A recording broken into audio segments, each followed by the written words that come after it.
जय श्री राम, जय श्री बजरंगबली। मेरे सभी श्रोताओं को मैं अभिवादन करता हूँ। मित्रों, आज आपकी सेवा में मैं एक कथा को और लाया हूँ। यह कथानक है, शिक्षाप्रद उल्लेख है, शिक्षाप्रद है। व्यक्ति को व्यवहारिक जीवन में कैसा होना चाहिए और किस तरह से उसका जीवन चलता है परिवार के साथ, और जिनको वह अपना समझता है और बाद में वह उसके कितने अपने होते हैं। इसी समस्या की पूर्ति हेतु मैं सादर अभिवादन सहित आपके समक्ष एक प्रसंग प्रस्तुत करने जा रहा हूं।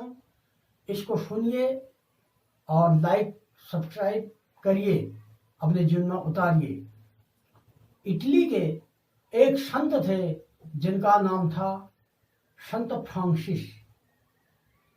ये बड़े आध्यात्मिक थे और सत्य थे। और ये जरूर होता है कि सत्य हमेशा कड़वा होता है।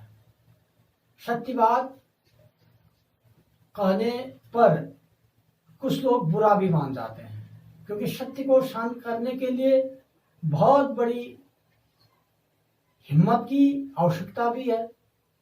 एक बार उनका एक कोई अनुयायी शिष्य उनके पास गया दर्शन करने के लिए।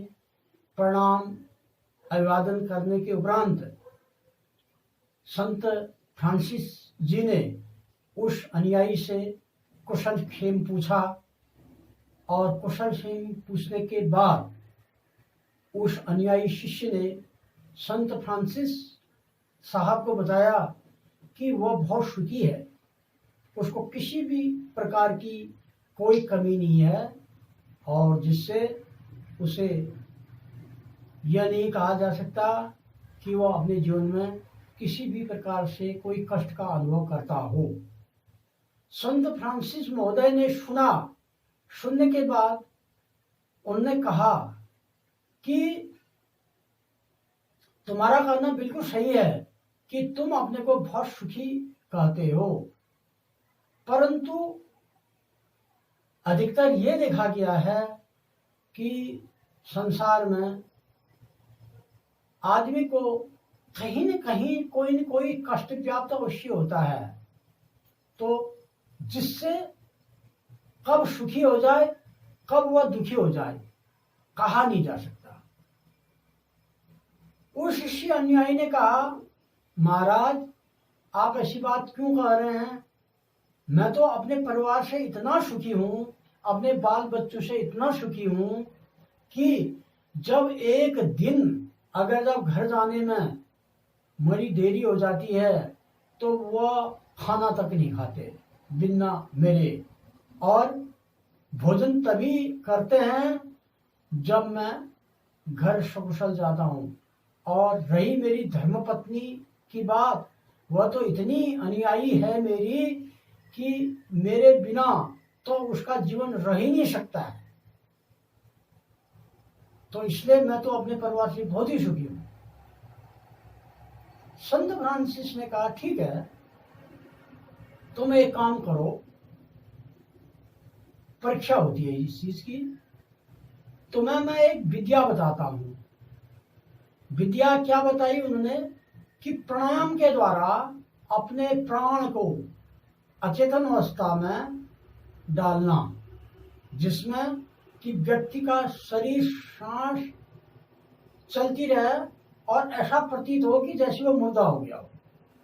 तो ऐसी तरकीब विद्या या योग प्राणायाम उस अनुयायी शिष्य को बताया और कहा कि आज रात सोने के बाद कल सुबह तुम प्राणायाम के द्वारा अपने प्राण को अपने मस्तिष्क में की ओर लेकर के अपने को निश्चेष्ट और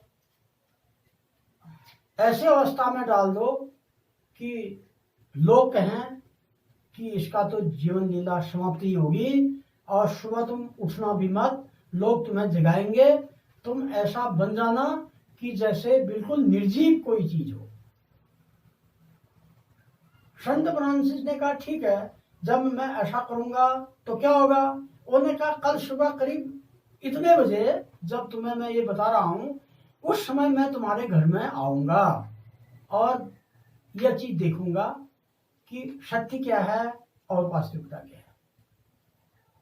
वह अनुयायी शिष्य अपने घर गया। जाने के बाद वह रात में सोया, भोजन किया और रात में सो करके सुबह उसने फ्रांसिस महोदय संत पुरुष के द्वारा जो प्राणायाम के द्वारा अपने प्राण को मस्तिष्क में रहना या अचेतन अवस्था में जाना कि मुर्दे के समान, ऐसी विद्या या योग जो बताया था ऐसा ही किया। तो सुबह जब वह जगे नहीं तो लोगों ने कहा कि अरे ये तो संसार से विदा शायद हो गए हैं। तो वह रोले चिल्लाने लगे, विलाप करने लगे। उनकी धर्मपत्नी, उनके माता पिता, उनके भाई बहन, परिवार के जो भी अन्य सदस्य उनके थे, सब रोने लगे, पीटने लगे। इतने में संत फ्रांसिस उनके घर में पहुंच चुके और संत फ्रांसिस ने उनसे पूछा कि क्या बात है। तो पता चला कि जो अनुयायी है वह शायद उसका प्राणांत हो गया है।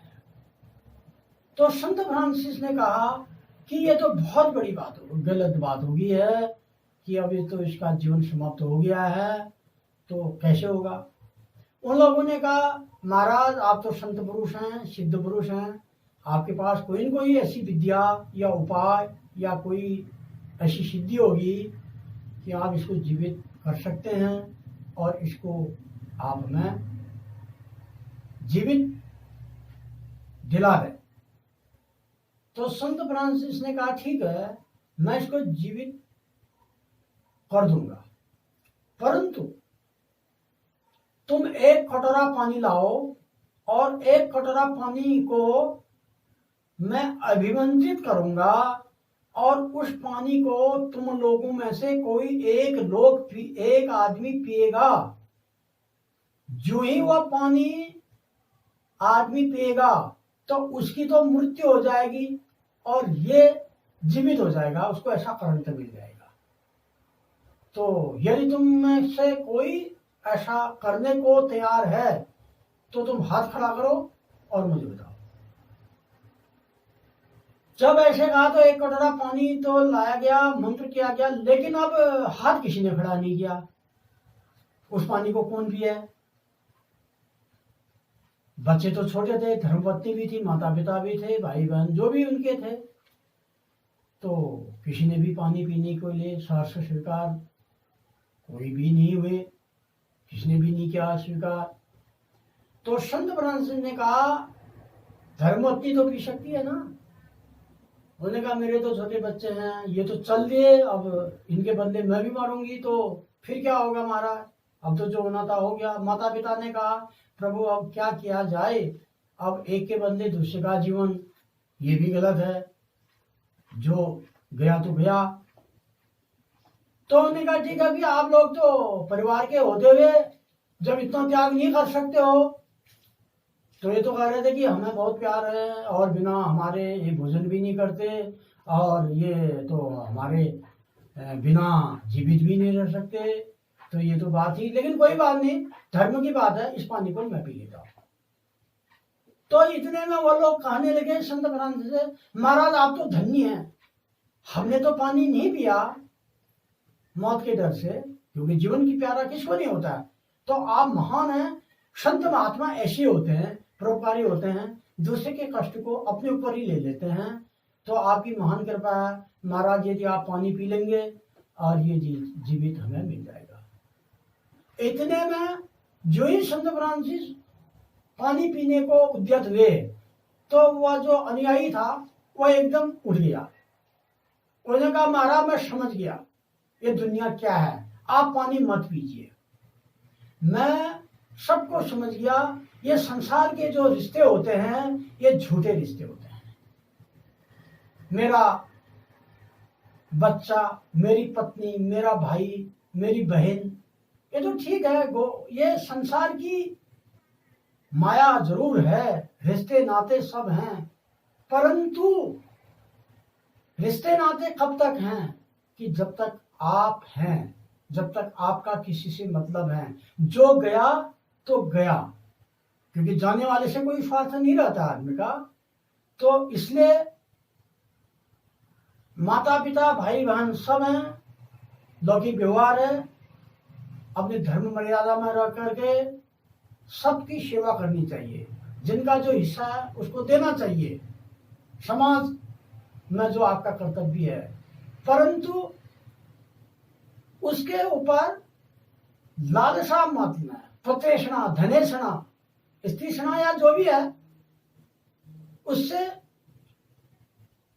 विलगी होना चाहिए। तो ऐसा ही भागवत भी कहता है, ऐसा भी अध्यात्म भी है। तो ये रिश्ते जो होते हैं ये एक दिखावटी रिश्ते होते हैं। रिश्ता होना चाहिए प्रभु से, अध्यात्म से, संत पुरुषों से और अपनी आत्मा से। अपने को समझना चाहिए, संसार को समझना चाहिए, तभी ज्ञान प्राप्त होगा। इन्हीं शब्दों के साथ मैं अपनी बात को विराम देता हूँ। धन्यवाद।